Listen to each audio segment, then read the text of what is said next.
شاعر تھے اور شعاع تخلص کیا کرتے تھے، جبکہ ان کے دادا شاہ عالم ثانی بھی ایک شاعر تھے اور آفتاب تخلص کیا کرتے تھے۔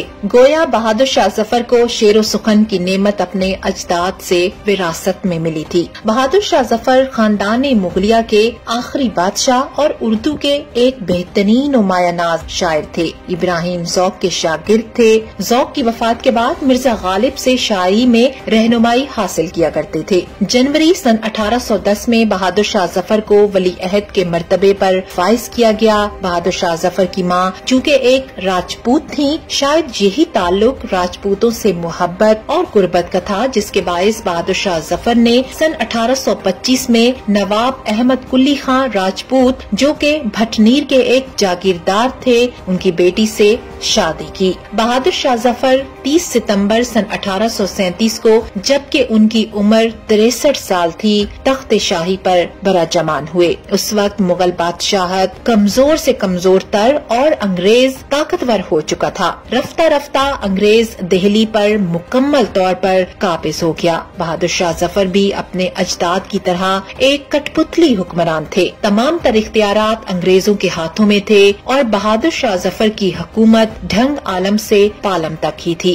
وہ سن 1857 تک حکومت کے کام کاج سنبھالتے رہے۔ سن 1857 کی پہلی جنگ آزادی کے وقت بہادر شاہ ظفر 82 سال کے تھے جب ان کے سبھی بچوں کا سر قلم کر کے ان کے سامنے انگریز تھال میں سجا کر تحفے کی شکل میں لائے۔ بہادر شاہ ظفر نے اپنے چاروں بیٹوں کے کٹے ہوئے سروں کو اپنے ہاتھوں میں لے کر درد بھرے الفاظ میں ان کے لیے دعا کرتے ہوئے کہا کہ تیمور کی اولاد ایسے ہی سرخرو ہو کر باپ کے سامنے اپنا فرض ادا کرتی ہے۔ اس کے بعد شہزادوں کے دھڑ کوتوالی کے سامنے اور کٹے ہوئے سروں کو خونی دروازے پر لٹکا دیا گیا اور بہادر شاہ ظفر کو گرفتار کر لیا گیا۔ انگریزوں نے ان پر حکومتی مجرم اور فوجیوں کو قتل کے الزام میں عدالت کے ذریعے مقدمہ چلوایا۔ مقدمے میں پیش کیے گئے ثبوت بہت زیادہ ظلم آمیز تھے اور یوں بہادر شاہ ظفر کو مجرم قرار دے دیا گیا۔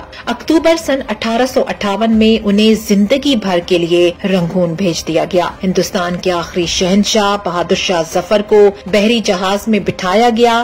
یہ جہاز 17 اکتوبر سن 1858 کو رنگون پہنچا۔ شاہی خاندان کے 35 مرد اور خواتین بھی تاجدار ہند کے ساتھ تھیں۔ تاریخ میں لکھا گیا ہے کہ کیپٹن نیلسن ڈیوس جو کہ اس وقت رنگون کے انچارج تھے، دنیا کی تیسری بڑی سلطنت کے آخری فرمانروا کو ساتھ لے کر اپنی رہائش گاہ پہنچے۔ بہادر شاہ ظفر قیدی ہونے کے باوجود ایک بادشاہ تھے اور کیپٹن نیلسن کا ضمیر یہ گوارا نہیں کر رہا تھا کہ وہ بیمار اور بوڑھے بادشاہ کو جیل میں ڈلوا دے، مگر رنگون میں کوئی بھی ایسا مقام نہیں تھا جہاں پر بادشاہ بہادر شاہ ظفر کو رکھا جا سکتا۔ وہ رنگون میں پہلے جلاوطن ہونے والے بادشاہ تھے۔ نیلسن ڈیوس نے اس مسئلے کا حل یوں نکالا کہ تاجدار ہند ضلع سبحانی اور تیموری لہو کے آخری چشم و چراغ کو اپنے گیراج میں ہی قید کر دیا۔ بہادر شاہ ظفر 17 اکتوبر سن 1858 کو اس گیراج میں پہنچے اور 7 نومبر سن 1862 تک یعنی 4 سال وہیں رہے۔ آخری دن بدنصیب بادشاہ کی خادمہ نے شدید پریشانی میں کیپٹن نیلسن ڈیوس کے دروازے پر دستک دی اور اونچی آواز میں رونا شروع کر دیا۔ ملازمہ کی آواز سن کر کیپٹن نیلسن نے اپنا پسٹل اٹھایا، گارڈز کو ساتھ لیا اور گیراج میں داخل ہوا۔ بادشاہ کی آخری آرام گاہ کے اندر بدبو، موت کا سکوت اور اندھیرا تھا۔ کیپٹن نیلسن نے لواحقین کو بلانے کا حکم دیا۔ لواحقین تھے ہی کتنے، ایک شہزادہ جواں بخت اور دوسرا اس کا استاد حافظ محمد ابراہیم دہلوی۔ وہ دونوں آئے، انہوں نے بادشاہ کو غسل دیا، کفن پہنایا اور جیسے تیسے بادشاہ کی نماز جنازہ پڑھی۔ قبر کا مرحلہ آیا تو پورے رنگون شہر میں آخری تاجدار ہند کے لیے 2 گز زمین دستیاب نہیں تھی۔ نیلسن نے سرکاری رہائش گاہ کے احاطے میں قبر کھدوائی اور بادشاہ کو دفن کر دیا گیا۔ قبر پر پانی کا چھڑکاؤ ہو رہا تھا، گلاب کی پتیاں بکھیری جا رہی تھیں تو استاد حافظ ابراہیم دہلوی کے خزاں رسیدہ ذہن میں 30 ستمبر سن 1837 کے وہ مناظر دوڑنے بھاگنے لگے جب دہلی کے لال قلعے میں 63 برس کے بہادر شاہ ظفر کو تاج پہنایا گیا۔ ہندوستان کے نئے بادشاہ کو سلامی دینے کے لیے پورے ملک سے لاکھوں لوگ دلی آئے۔ یہ مناظر ذہن میں یاد کرتے ہوئے استاد حافظ محمد ابراہیم دہلوی کی آنکھوں میں آنسو آ گئے۔ انہوں نے جوتے اتارے، بادشاہ کی قبر کی پائنتی میں کھڑے ہوئے اور سورہ توبہ کی تلاوت شروع کر دی۔ یہ قرآن مجید کی تلاوت کا اعجاز تھا یا پھر استاد ابراہیم دہلوی کے گلے کا سوز؟ کیپٹن نیلسن ڈیوس کی آنکھوں میں بھی بے اختیار آنسو آ گئے۔ کیپٹن ڈیوس نے ہاتھ اٹھائے اور اس غریب الوطن قبر کو سلیوٹ پیش کیا، اور اس آخری سلیوٹ کے ساتھ ہی مغل سلطنت کا سورج ہمیشہ ہمیشہ کے لیے غروب ہو گیا۔ ناظرین کرام، آپ اگر آج بھی کبھی رنگون جائیں تو آپ کو ڈیگن ٹاؤن شپ کی کچی گلیوں کی بدبودار جھگیوں میں بہادر شاہ ظفر کی نسل کے خاندان ملیں گے۔ یہ آخری مغل بادشاہ کی اصل اولادیں ہیں، مگر یہ اولاد آج سرکار کے وظیفے پر چل رہی ہے۔ یہ کچی زمین پر سوتے ہیں، ننگے پاؤں پھرتے ہیں، مگر یہ لوگ اس بیچارگی کے باوجود خود کو شہزادے اور شہزادیاں کہلواتے ہیں۔ یہ لوگوں کو عہد رفتہ کی داستانیں سناتے ہیں اور لوگ کہہ کے لگا کر رنگون کی گلیوں میں گم ہو جاتے ہیں۔